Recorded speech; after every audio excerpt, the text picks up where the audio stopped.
Fresh Takers? I'm back. It's your host, Kyler, and I have to say, guys, I am so sorry.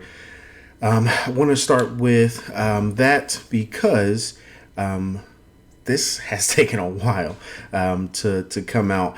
The Batman is what I'm going to be reviewing. I'm super excited about it, but I want to give you guys a backstory as to why it's taken so long for me to get this out to you guys. So the first thing is I did record this about 2 weeks after I saw it, and it was a great video. It's about 52 minutes long.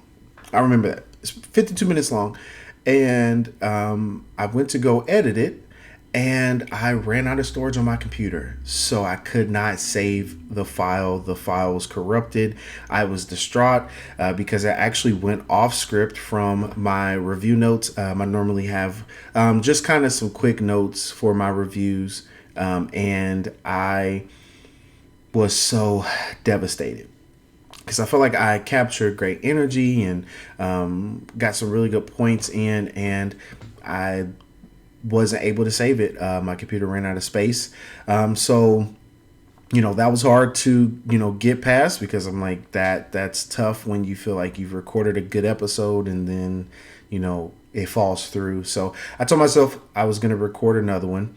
But then some family things came up, so had some health scares with my father, so that kind of took over my mindset. So I just was not in a good headspace to do a review. My father is well, just had a scare there for a minute, but everything's good. So I told myself I'm going to get back to it. I'm going to do it. For a while there, I didn't know if I would be able to capture that same energy I had, because I honestly went off script and just went with it, and it was awesome. So I hate that I tried everything, guys. I tried everything I could to save that file. I went on YouTube. I went everywhere I could to see how I could save the file. Downloaded different softwares for saving corrupted files, and it just would not work. So I just told myself, you know what, I am going to just grind through and do another one, and hopefully this is going to be a good one for you guys. Like I said, it's a special one for me because Batman is my favorite superhero. So without further ado, let's get into it.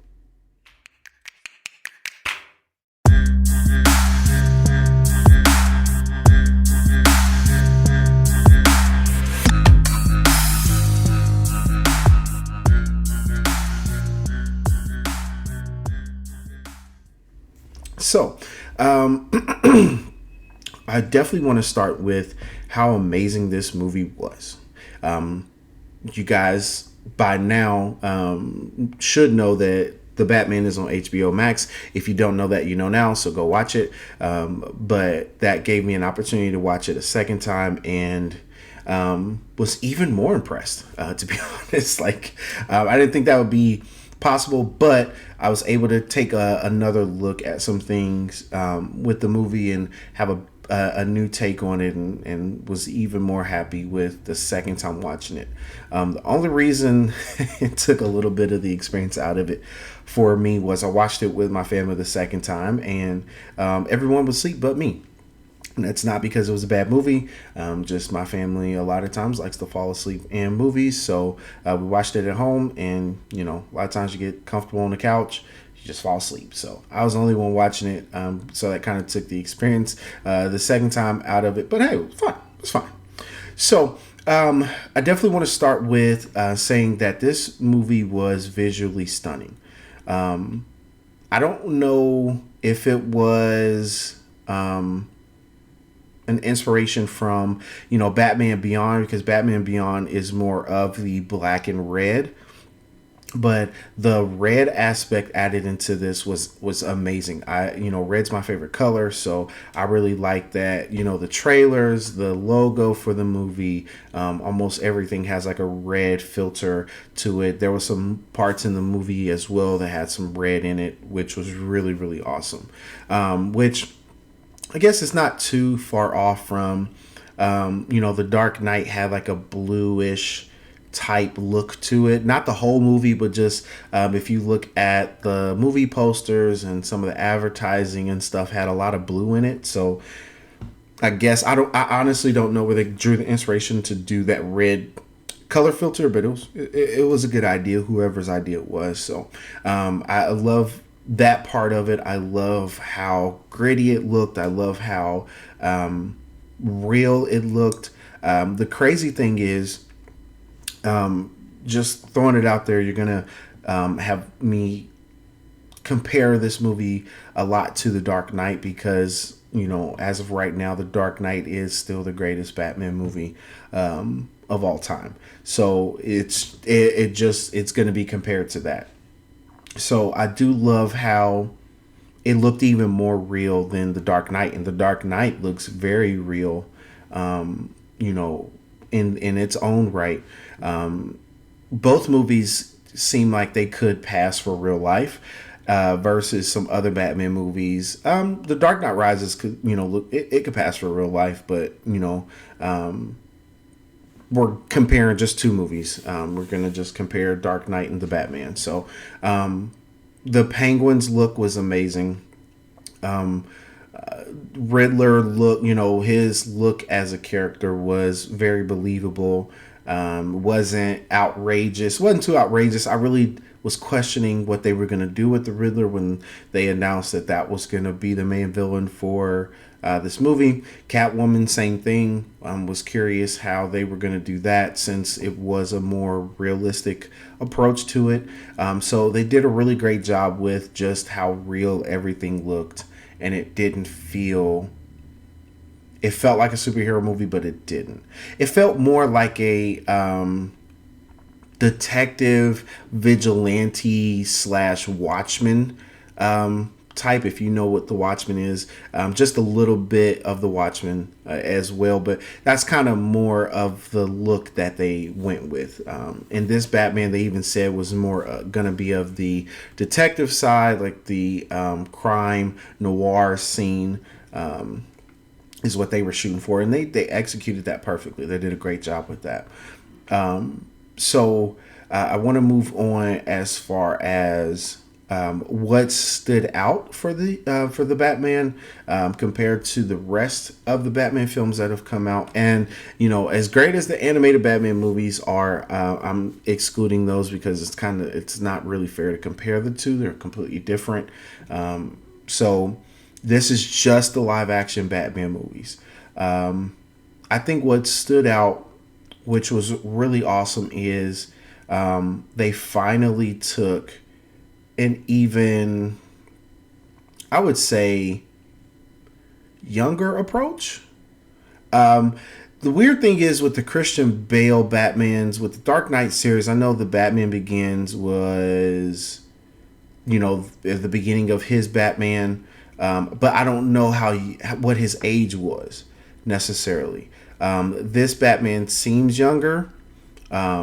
Just seems. I don't know the years, you know, the ages for Christian Bale's Batman, Batman Begins, and Robert Pattinson's Batman. I don't know the ages, but they did, you know, make sure that they said it in this movie that this was Bruce Wayne in year 2 of his Batman. So he's very young in this.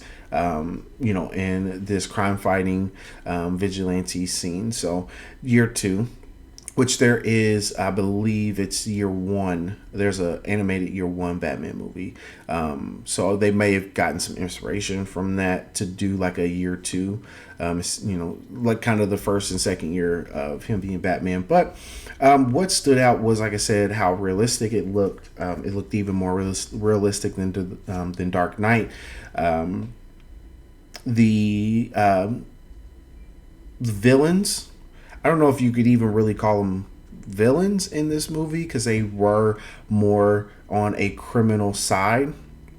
When you think villain, you think of like superpowers or crazy outfits or, you know, whatever. But, you know, the Riddler was just, which I believe they said they got the inspiration for this Riddler from, I think it was the Zodiac Killer, or the Zodiac something like that. They got the inspiration from him and kind of are what people are doing now, like not the mass shooters, but just people that are committing crazy crimes now, and how kind of just out there they are, and how their apartments are just they're crazy looking, filled with all sorts of stuff and weapons and whatever. They kind of drew from what's been going on like the past 10 to 15 years. So I did like that approach. It wasn't the normal, Riddler's wearing a green suit and leaving a ton of question marks all over the place. It wasn't that, which we still enjoy that, but it felt refreshing to get a different take. Same thing with Heath Ledger's Joker. It was refreshing to get a different take. It was still, some Joker in there, but it was still a refreshing take to it. Same thing with Riddler here, as well as the Penguin. Wow is what I can say to that. Just wow. Colin Farrell being Penguin was a great choice. I think they spent hours with his makeup. I don't think a lot of people knew that was Colin Farrell. When we showed my mom this movie, she had no idea. My dad, who watched it the second time, he watched it the first and second time with me. The second time, was when I told him, I was like, do y'all know who that is? And I was like, just take a guess. And I wanted to see if they could guess, and they could. And I said, it's Colin Farrell. My dad was like, you're lying. And I was like, okay, look it up on IMDb. So the fact that they did that great of a job that you couldn't tell it was him unless they showed you the end credits that it was him was awesome. It wasn't with him, same thing, it wasn't the same Penguin-ish, there's nothing wrong with the villains that we've been getting when it comes to like Batman or any other superhero movies. It's just refreshing when there's a different take to it that actually works. It's not that we always just want a fresh take to it, because sometimes it can suck. The fresh take can suck, unlike this fresh take. So, it is refreshing when it's done well. And it was done well here. So, like I said, I don't know if you can necessarily call them villains, but for the sake, we'll call them villains. So, great job with the villains. Riddler actually did kind of creep me out. He kind of gave me a little bit of goosebumps with just how real his character can be, because like I said, they drew inspiration from like the Zodiac Killer and stuff like that, and the way he was committing the things he did was more on a realistic tip. A lot of other villains, their stuff is, I'm going to take over this city, or I'm going to, do this or do that. And it seems so gigantic. It sometimes doesn't seem realistic. But the stuff that Riddler was doing here was very realistic. The stuff Penguin did, even though, for right now, he was kind of a second tier villain. The stuff he did with, the drug dealing and all that stuff, and trying to run a business and all that it was very real. So I really applaud them for giving a different type of villain. But here's where they stood out from the rest. And this was where it was top tier for me. The Riddler and the Batman never had a physical confrontation in this movie. I can't think of a movie where the villain and the hero never had a physical confrontation. Like, even going back to the last time Riddler was in a live action Batman movie, which was Jim Carrey, I believe even, Batman and Two-Face in that had some sort of physical confrontation, or, Robin and Two-Face for sure had a physical confrontation in that movie. But it's just, it's unheard of for a Batman movie and the villain in that movie to not have some sort of confrontation and, physical confrontation. And I thought that was beautifully done, because there's a lot of times where, if we saw that in another movie, in another setting, we would be very disappointed that we didn't see that sort of conflict. So for them to take a different approach with that and make it so thrilling of trying to, figure out what's next. And because it's the Riddler, he's leaving clues for the Batman. You're like, what's his motive? What is he doing? Why is he doing this? Why is he doing that? Why is he kidnapping this person? Why is he killing this person? You were so intrigued with that, but by the time we got to the end and everything happened, you were just like, wow. At that point, it didn't matter, and that's good storytelling. We were really into what was happening, and that brings me to my next point is as well with the storytelling.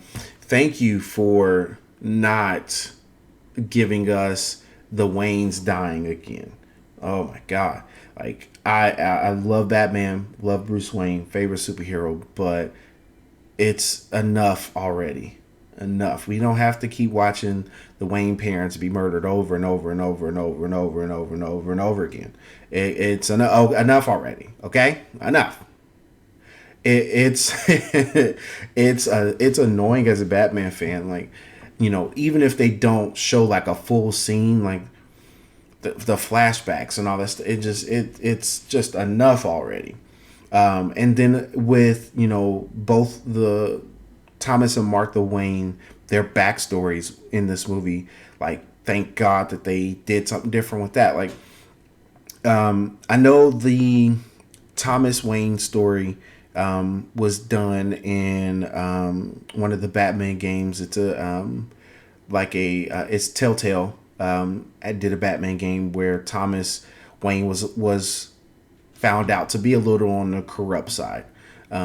So I know I've heard that before, but it was still good to see it in done in a Batman movie. Now, as far as the is Martha Wayne, that story and how they said she was crazy and had all these issues, I've never heard of that one before, so that was actually pretty cool to see as well in this movie. Because a lot of times it's always the Wayne family was stand up and never did anything wrong and had this great reputation, and they kind of, in a sense, ran Gotham. So to get, that they had a past and they had a background, and Bruce Wayne was trying to overcome that on top of also overcome them being gone from him for so long.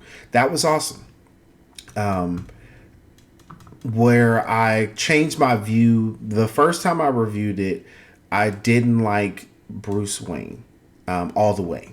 I like Robin Pattinson, but I felt like the direction they had with Bruce Wayne, he was just so moody all the time. Like he just never really talked, and it was like, is there some sort of motive with this? But the second time around I watched, I was like, okay, I see what they're doing. Like he's year two, he's still dealing with losing his parents. He's still trying to find his way. He's very angry. In the beginning of the movie, he says that he's vengeance, and he was about breaking legs and breaking faces, and he was about that action. He's about the smoke. And then when you get towards the end of the movie, he sees that he is more than just vengeance. He's about saving the city, saving people that are in need of saving, and being that beacon of light, and being that person for a lot of people to look up to and to protect them.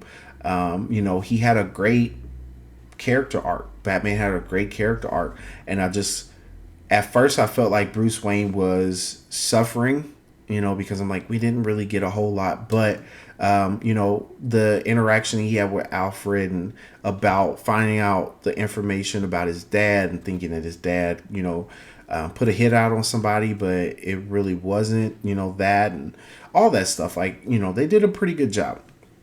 I guess I was asking for a bit more, because our normal Bruce Waynes are more outspoken and sometimes to be a little flashy and all that. So the fact that I didn't get that, I guess I was asking, I'm like, if you're not going to give me that, then give me full force this. And I guess, it's okay. That's not what happened. They did get the green light for a sequel. So I guess in the sequel, they'll be, going more in depth with Bruce Wayne and who he is. But it was a great character arc for Batman to go from, where he was in the beginning to basically he did what he did out of anger.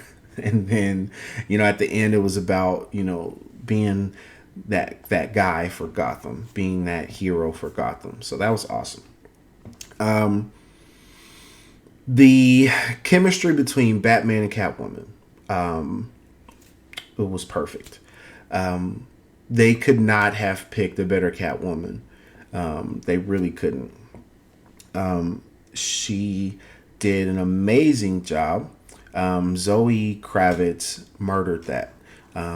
I would not mind seeing Catwoman in her own movie, in her own, HBO Max series, whatever we could get of her. I would love to see that. But the chemistry between her and Robert Pattinson was great.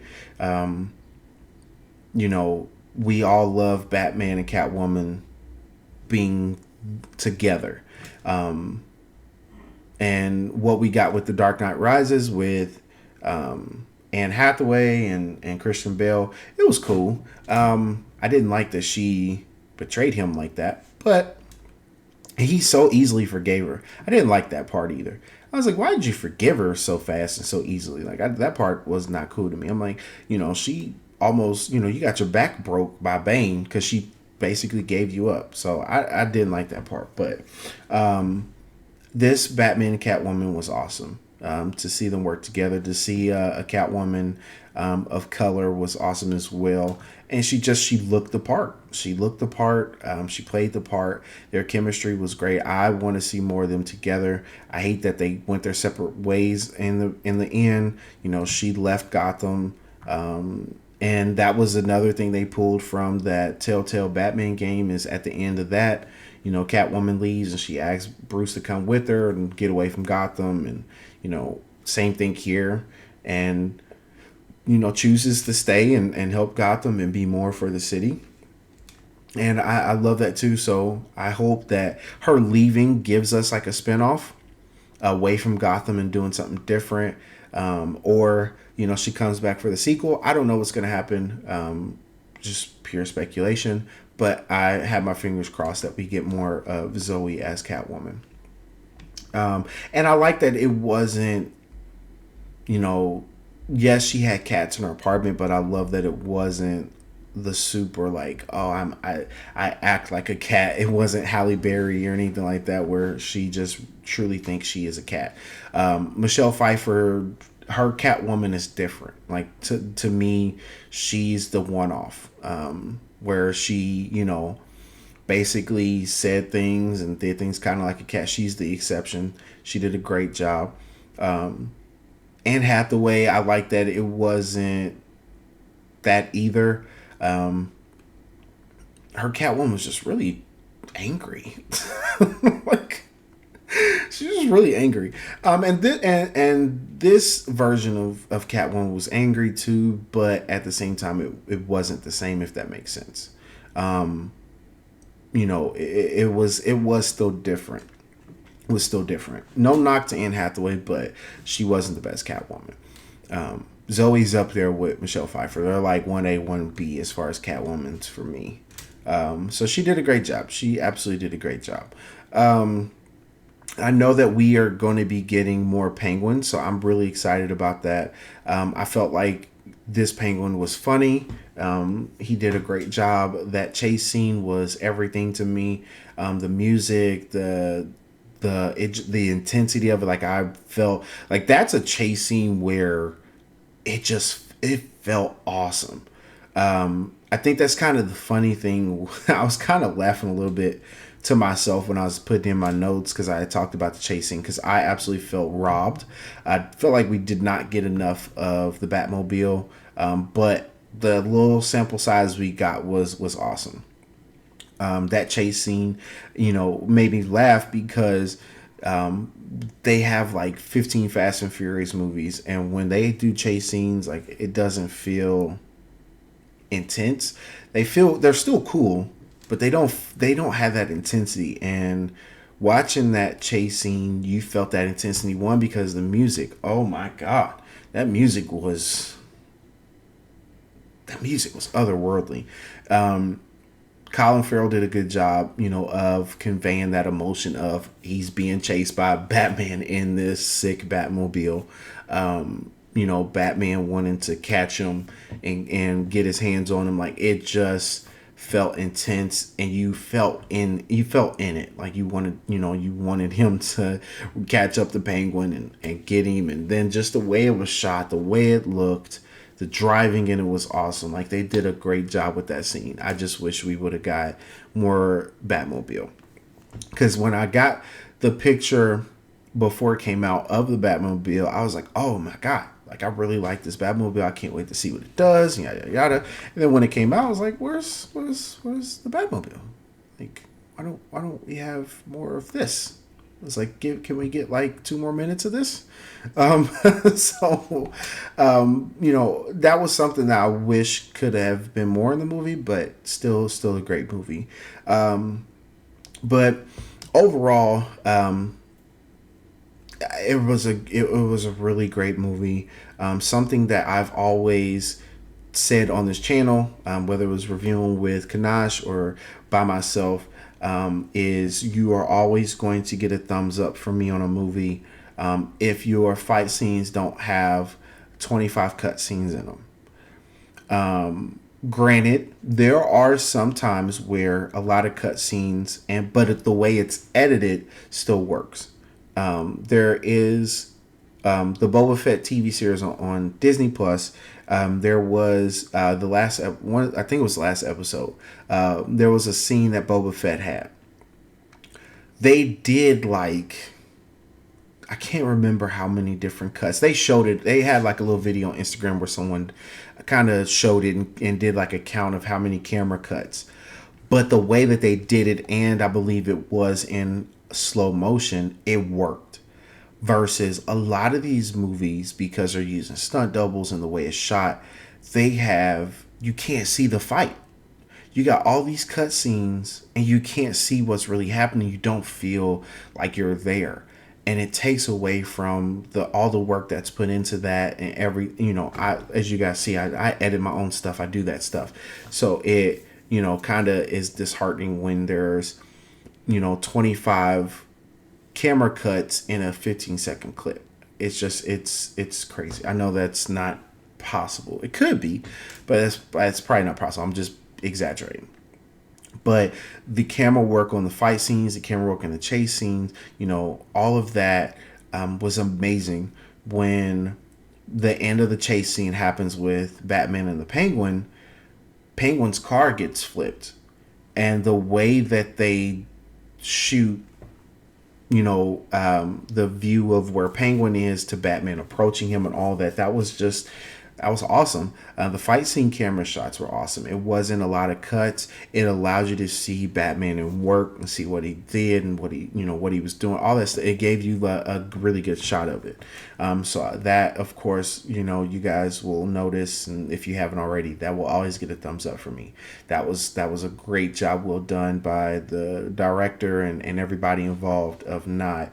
And I think they knew that. It just, because you get agitated because you're like, I can't keep up. Like, I can't keep up. I can't be involved. Like, I can't be really excited about this fight scene because it's just cut after cut after cut after cut. So they did a really good job. So what I'm going to do, guys, is I'm going to go ahead and give this movie its rating for my review. This is shorter than the first one I did. The first one I did 52 minutes long, and I'm just gonna be honest with you, that was lightning in a bottle. I don't know if I'm gonna be able to capture that again, but I'm gonna give this movie its rating for my review, but I also want to do a separate video of ranking all my favorite Batman movies from worst to first. So I definitely want to do that because Batman is my favorite superhero. So we are absolutely going to do something like that. But giving this 10 Bat logos out of 10, I'm going to give this a 10. It honestly, guys, to be honest, the only only thing I really needed more from that movie was more Batmobile. If that's all I'm asking for, I come on, it's got to be a 10 out of 10. If that's really all I'm asking for, I'll give it a 10. Watching this movie, yes, it's based from a comic book superhero, but this could really pass for more than just a superhero film because of how it was done, how it looks. Like I said, the villains weren't, super out there with the costumes and, maybe catchphrases and sayings and stuff like that. It wasn't like that. That stuff is still awesome. Don't get it twisted. That stuff, the uniforms, costumes, all that stuff, we still love that. But what I'm saying is it was done because it was different, but done well at the same time. It really could pass for more than a superhero film if it wanted to. So it just was, it was a standout. It seriously was. It deserves to win a lot of awards when it comes that time. It deserves to get the accolades it deserves. It deserves the money that it brought in, probably even more. That's just my opinion, but I know with HBO Max putting it out soon, I think a lot of people just waited. But it was worth it to go in the movie theater for me as well because the sound and you felt, immersed in it. I loved it. So it gets a 10 out of 10 for me. And I hope that you guys have watched it. It's at this point, if you have HBO Max, it's free to you. Or get someone else's subscription and go watch it because it was amazing. I try not to give a lot of spoilers for this one because I am kind of late, so it really wasn't any spoilers. But I love this movie, guys. I really love this movie. This was something that I was really looking forward to seeing, and I was nervous about Robert Pattinson doing Batman because for me, Robert Pattinson was, he had the Twilight stank on him. When somebody said Robert Pattinson and Kristen Stewart, that was the first things that came to my head. So I was a little bit nervous, but I give him a chance. I think that's kind of what I've done with all the Batmans. When they said it was going to be Ben Affleck, I had no problem. I was like, just gotta perform and see how he does, and he did pretty well. I like his older Bruce Wayne Batman approach. Christian Bale, I hadn't, outside of seeing Christian Bale in Samuel Jackson's Shaft movie, I had no idea who he was. Y'all got to remember, I think it's Psycho is his movie. I had never seen that before Batman Begins, so I had no idea. So I had no idea who he was. Batman was my guy.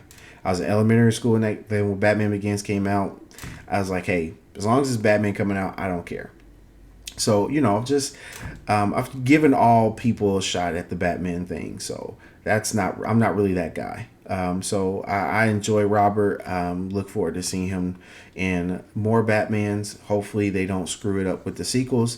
But right now, Warner Brothers, you guys got a 10 out of 10, and I am happy with that. So, guys, I appreciate you watching. Please make sure to like this video. Comment if you have any comments, any questions, any suggestions on new movies to review or what's coming up.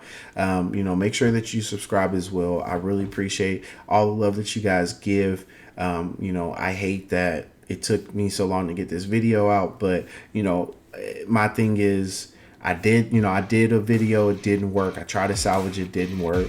Some family things came up, so I had to push that back. But I know that you guys will understand that and appreciate that. So I appreciate you guys for rocking with me. Until the next time, Fresh Takers, I will see you guys later.